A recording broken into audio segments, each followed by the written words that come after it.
Welcome to the Deep Dive, where we get past the press releases and into what really happened on those earnings calls. Today, we're looking at International General Insurance Holdings, ticker IGIC. They had their third quarter 2025 results called pre-market November 5th. And this was pretty interesting. There's a bit of a puzzle here. IGIC actually missed estimates, top and bottom line. That's right. But the stock jumped over 5%, and the trading volume was, nearly 3 times normal? Yeah, huge reaction. Clearly, the market was looking way past those headline misses. So that's our mission today, unpack why the market shrugged off the miss and what it tells us about IGIC and, the whole specialty P&C insurance space. This is key stuff if you followed these guys. Okay, let's lay out those numbers first, the ones that initially looked a bit disappointing.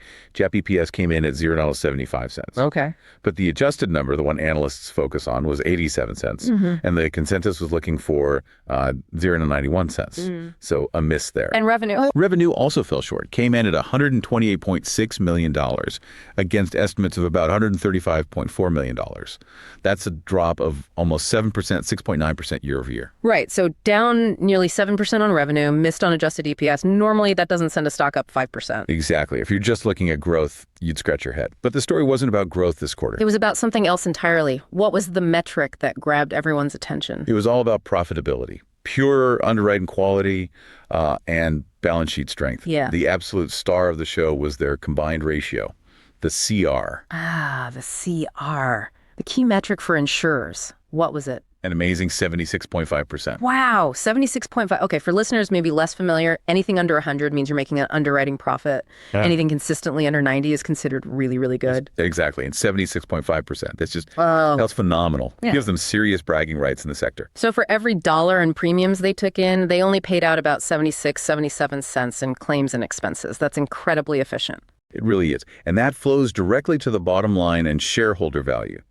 That profitability pushed their core operating return on average equity, the ROAE, to nearly 23% for the quarter. 23% ROAE. That's huge. It shows how well they're using their capital. If you see ROAE consistently over 20%, that's a sign of a really well-run machine. Absolutely. It's a capital allocation machine, like you said. Okay, so how did they pull off that 76.5% CR? It wasn't just luck, right? Management mentioned a relatively quiet quarter for big losses. That helped, definitely. Fewer large claims always helps the ratio. But they also pointed to a 4.6-point benefit from positive currency revaluation. Currency. Can you explain that bit? Sure. With the U.S. dollar strengthening, the earnings they make in other currencies translate back into more dollars. So that gave the ratio a nice little boost, about 4.5 points. Okay, so part good fortune on losses, part currency tailwind. But that doesn't fully explain 76.5. No, not at all.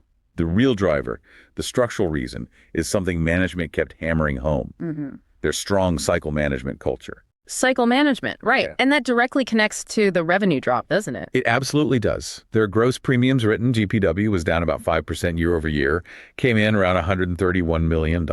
So in a market where everyone's fighting for business, they deliberately wrote less business. Precisely. They chose margin over volume. They explicitly said they let low return premium just, walk away, particularly in reinsurance and long tail lines where things are getting very competitive on price. They put their money where their mouth was on that. Didn't they mention a specific large account they non-renewed? They did. And it was a big one. A $50 million gross premium written professional indemnity account, PI insurance. $50 million in premium. That's a statement. That's not a small trim. They walked away because the pricing wasn't right. Correct. Management stated the profitability profile just didn't meet their requirements. For listeners, PI covers professionals against claims of negligence. Think lawyers, architects, consultants. It's a tough market right now. Lots of capacity, rates under pressure. So IGI's just said, nope, not worth it at this price. When does that $15 million actually come out of the numbers? The biggest chunk, about $25 million, will hit the top line in Q4 2025, so this current quarter. The rest will phase out in the first half of 2026. So this isn't just random shrinkage. It's a calculated move to protect profitability. They're getting ahead of the curve, exiting capacity before it really hurts. Exactly. Proactive cycle management in action. Okay, I get the discipline argument, but investors usually want growth, right? How did management convince the market that shrinking now was the right move for the future? That's the key question. And they had two very powerful answers, two big wins announced around the earnings that completely shifted the narrative away from the revenue miss. All right, what were they? Let's start with the one that really boosts their market standing. That would be the rating upgrade. Just before the results, on October 28th, S&P Global upgraded IGI's financial strength rating to A, strong, with a stable outlook. Ah, the A rating. That's huge in insurance. It's massive. Management said it materially widens their, quote, permission set with brokers. It just changes the whole conversation about counterparty risk. Suddenly they look much stronger. It's like getting bumped up to first class. That A rating lets them compete for deals, especially bigger, more complex specialty treaty business that maybe they couldn't easily access before. It lowers execution risk. Absolutely. They can get on panels, write larger lines, partner with brokers on business that demands that top-tier financial strength. It's a real game changer for future growth potential in the right segments. Okay, so the upgrade addresses future growth quality. What was the second big win? Confidence in capital return. Alongside the results, they announced a new $5 million share repurchase authorization. Another buyback. Didn't they just finish one? They did. They actually used up their previous $7.5 million program during Q3. So announcing a fresh $5 million right away sends a really strong signal. Signals confidence in their earnings power, their capital levels, basically saying, our stock is good value and we have the cash to prove it. Precisely. And it comes as their book value per share is already climbing nicely. It's up to $16.23. That's a solid 9.3% increase just since the end of last year. So they're building value even while trimming that lower margin top line. Okay, so the market saw the amazing combined ratio, understood the discipline behind the revenue drop, and got excited about the future potential unlocked by the A rating and reinforced by the buyback. Makes sense. It paints a picture of quality over quantity. So where are they actually planning to deploy that new A rating strength? Let's dig into the different business segments. How are things shifting internally? Okay, yeah, looking at the segments really shows their strategy. First, the reinsurance segment. Despite the overall premium drop, this segment actually grew strongly in the first 9 months, almost 25%.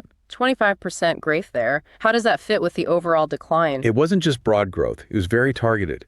It reflects a strategic shift they've been making over the past year, moving into higher margin specialty treaty areas. And they're doubling down on that. Yes. They specifically mentioned hiring a seasoned specialty treaty underwriter from the London market. This person's focused on developing business in lines like marine, energy, terror PV, aviation, cyber. Right, the complex stuff where deep expertise and that A rating really count. High barriers to entry. Exactly. Now contrast that with the long tail segment. That's where the big PI non-renewal happened. It's still a challenging area because of market softness. But any light at the end of the tunnel there?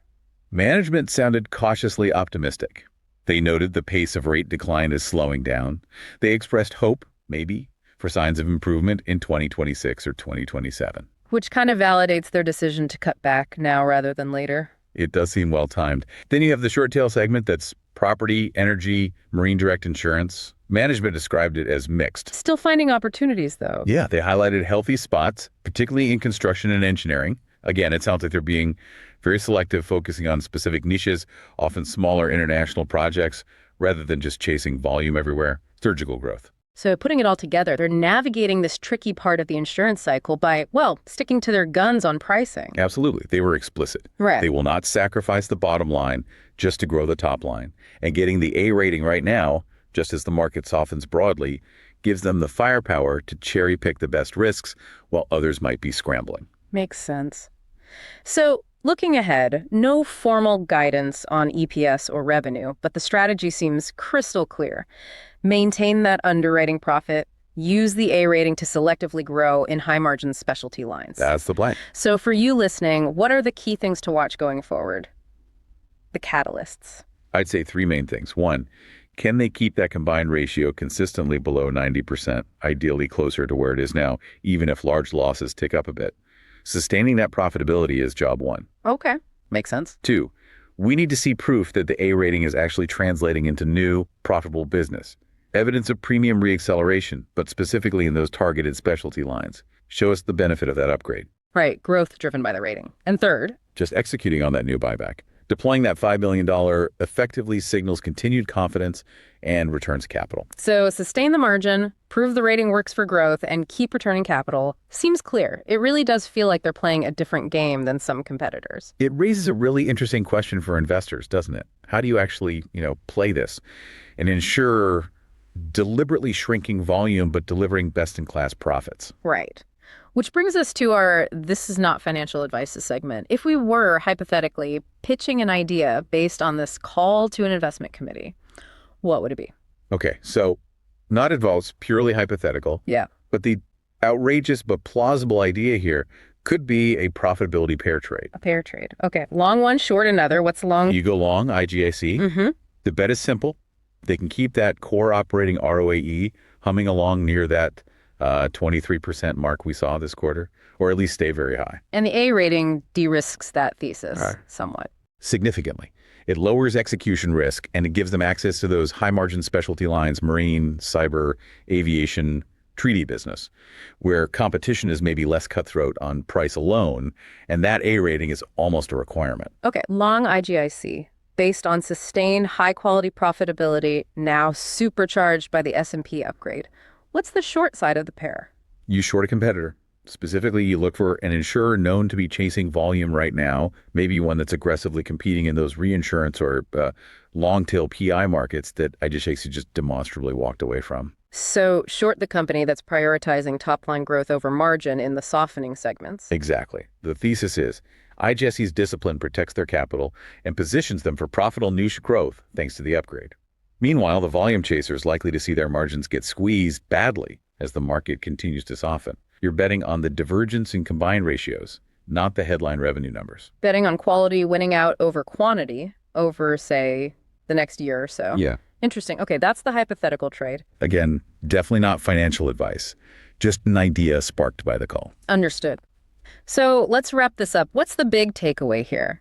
IGIC missed the headline numbers, but delivered a performance that shouted underwriting discipline. And the market heard it loud and clear, especially with the S&P upgrade acting as immediate validation. Quality definitely trumped quantity this quarter. The challenge now is proving they can leverage that A rating to win profitable deals without compromising that fantastic combined ratio.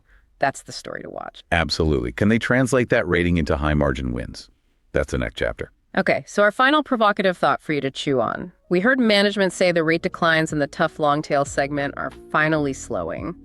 So how much of a premium will the market ultimately give to firms like IGIC that got out of capacity early versus competitors who are still holding on, maybe waiting and hoping for the next hard market to bail them out? Something to think about. Thanks for joining us for this deep dive into the IGIC Q3 call. As always, remember investing carries risk. We're reporting on the call and offering analysis, not giving endorsements or specific financial advice.